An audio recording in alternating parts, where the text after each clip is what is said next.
Minasan konnichiwa, anime Asuni mata modotte. Masih berlatarkan di desa Estak, proses pengobatan di desa ini sudah mencapai tahap akhir. Falma langsung mendiagnosis semua pasien yang berada di area gejala parah. Di tempat pertama, dia menemukan 12 orang yang terjangkit virus dan masih bisa diselamatkan memakai obatnya. Satu orang telah meninggal dan satu orang lagi hanya terkena demam biasa. Falma menyuruh para inkuisi yang ada di situ untuk memberikan obat yang dibawa Falma ke semua pasien. Lalu Falma sendiri sedikit membantu penyembuhan dengan tongkatnya. Falma menyuruh mereka untuk menangkap para penyelundup itu dan membakar barang bawaannya. Falma sendiri harus menyelesaikan pengobatannya di gedung selanjutnya. Beralih ke sebuah sekolah farmasi milik Bruno, dia memanggil Profesor Casper atau dikenal dengan Profesor Jamur Hitam. Spesialisasinya ialah di bidang jamur-jamuran dan mikroorganisme. Si profesor ini dikatakan akan pensiun di umur 60 tahunnya, yaitu tahun depan, dan semua penelitiannya akan ditutup beserta laboratoriumnya. Para profesor yang mengajar di sekolah milik Bruno sedang mengalami kekurangan tenaga pekerja, dan Profesor Casper ini berniat untuk membantu. Tapi para profesor itu tidak menganggapnya dan mengatakan kalau yang dilakukannya tidak ada guna sama sekali bagi sekolah itu. Karena masalah itu, Profesor Casper beranggapan bahwa dipanggilnya dia mungkin dikarenakan tentang pensiunnya, dan mungkin juga dia akan dipecat karena tidak ada kontribusi besar bagi sekolah. Tapi dia sebenarnya salah besar, karena maksud Bruno ialah untuk menyuruhnya menyelamatkan dunia dengan cara mencarikan sebuah mikroorganisme baru dan ekstrak zat yang bisa dijadikan obat untuk pandemi kali ini.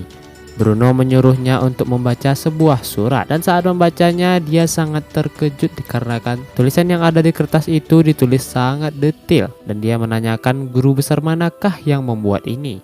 Untuk saat ini Bruno merahasiakan siapa yang membuatnya, yang sudah pasti orang itu tidak lain adalah Falma. Setelah membaca semua isi surat itu, dia sadar kalau yang sedang Falma cari itu sebenarnya sudah ada di laboratoriumnya Profesor.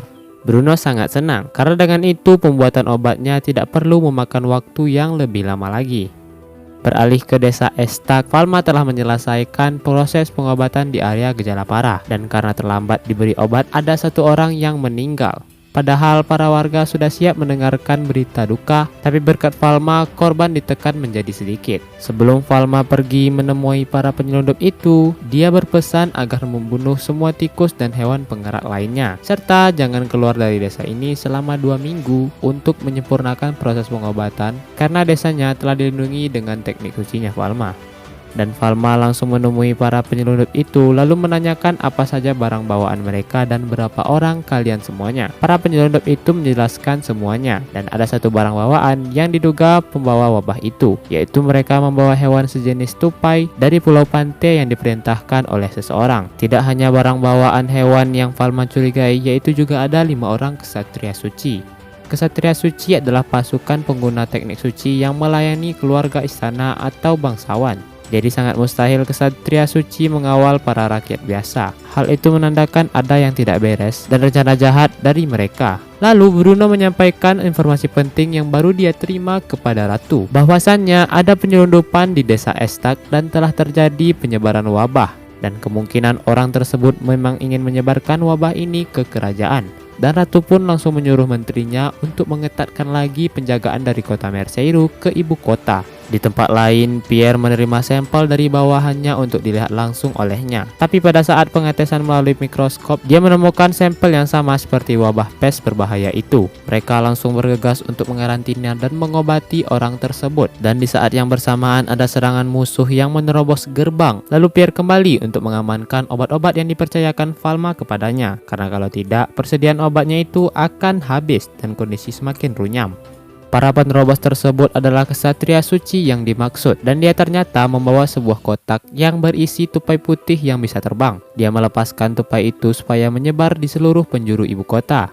Pierre yang mengetahui hal tersebut langsung teringat penyebab wabah ini adalah hewan pengerat sejenis tikus atau tupai. Pierre pun langsung menyuruh para bawahannya untuk mencari semua tupai itu dan membunuhnya. Lalu lonceng besar yang menandakan serangan musuh pun dibunyikan yang membuat kondisi ibu kota menjadi panik. Di lain sisi, Bruno menyebutkan bahwa para kesatria itulah yang membawa virusnya untuk disebarkan di dalam kekaisaran. Bruno menjelaskan bahwa penyerangan ini didalangi orang yang berpengetahuan tinggi di bidang obat-obatan. Dan dia mengatakan kalau 3 tahun yang lalu, Netherlands merekrut seorang apoteker dari kalangan rakyat biasa. Proses pengobatan dari orang itu mirip dengan teman lamanya yang sangat jenius. Saking jeniusnya, dia menjadi ilmuwan psikopat yang melakukan eksperimen langsung kepada manusia. Dia melakukan eksperimen tersebut kepada tahanan perang, yaitu mengembangkan sebuah racun yang bisa menular ke setiap orang dan termasuk menciptakan sebuah wabah. Kemungkinan besar dalang dari kejadian ini adalah dia yang bernama Camillus de Sado. Karena perbuatannya yang telah melenceng, dia ditangkap dan disiksa oleh pengadil kuil, serta disegel teknik sucinya. Kembali ke dekat gerbang, para ksatria suci itu melakukan penyerangan kepada tentara kerajaan. Tapi kepala pendeta agung kerajaan, yaitu Salomon, tiba untuk menyegel orang-orang tersebut, dan dengan mudahnya mereka dikalahkan. Falma yang baru sampai di ibu kota langsung melihat sudah sejauh manakah virus tersebut menyebar. Setelah diperiksa, virus tersebut ternyata sudah menyebar luas. Namun tak disengaja, dia melihat sebuah virus yang berjalan dan terbang di atas atap. Yang mana benda itu ialah tupai terbang yang dilepaskan tadi. Falma langsung mengunjungi gerbang yang diterobos itu dan bersamaan Bruno juga ada di sana. Mereka menginterogasi para ksatria suci itu dan ternyata mereka disuruh oleh seseorang yang memiliki ciri-ciri bermata satu, rambut berwarna biru, bekas luka bakar di pipi sebelah kiri, dan dirasuki roh jahat. Setelah itu, Falma menyadari bahwa ada hawa keberadaan dari roh jahat yang berada di atas atap apotek dunia lain. Dan di saat yang sama, Rote dan Pak Cedric pergi ke apotek itu untuk mengecek apakah Falma sudah pulang atau belum. Namun Falma agak terlambat di mana Rote dan Pak Cedric telah diserang oleh Camillus. Bruno langsung menyuruh Falma untuk menyelamatkan mereka terlebih dahulu, dan Bruno lah yang akan mengulur waktu untuknya. Rote dan Pak Cedric ditusuk menggunakan beberapa racun, di mana Falma awalnya agak sedikit kesulitan untuk menebak racun apakah yang digunakan. Tapi pada akhirnya racun tersebut bisa dihilangkan walaupun jenis racunnya belum terdaftar di dunia itu. Yang berarti Camillus memang benar-benar apoteker jenius tapi telah memasuki jalan yang salah. Bruno dikalahkan dengan mudah dan Falma pun yang menggantikannya. Sempat terjadi sedikit adu mulut antara mereka di mana kata si Camillus kalau di apoteknya Falma terdapat beberapa jenis zat yang belum pernah ditemuinya. Dan karena itu dia sangat kagum atas kepintaran Falma. Tapi mereka menjalani jalan yang berbeda di mana Falma ke arah yang baik dan Camillus di arah yang salah. Camillus langsung menyerang Falma dengan zat berbahaya yang ada di apoteknya. Tapi dengan mudah Falma menghapus zat itu. Camillus tidak berhenti mengoceh tentang kelak dia akan menjadi dirinya yang menyimpang dari jalan lurus. Tapi Falma sudah muak mendengarnya dan Falma langsung menyerang Camillus sampai dia mati dan menghilang dari dunia.